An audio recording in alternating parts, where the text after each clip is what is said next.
வர மார்ச் 3 இருட்டில் இந்த ஒரு விஷயத்தை மட்டும் பண்ணிடாதீங்க. ரொம்பவே ஆபத்து. என்னன்னு சொல்கிறேன், கொஞ்சம் கவனமாக கேளுங்க. எந்த நாள் இந்த வீடியோ பார்க்குறீங்கன்னு மறக்காமல் கீழே கமெண்ட் பண்ணிடுங்க.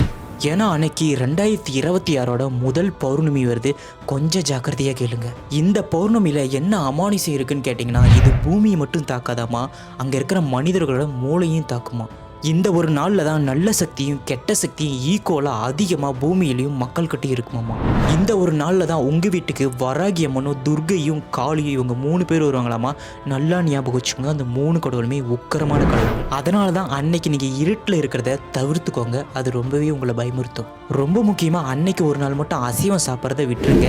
ஏன்னா அந்த 3 கடவுளுமே ரத்தத்தால் வந்த கடவுள்கள், அதாவது ரத்தமாக வர கடவுள்கள்.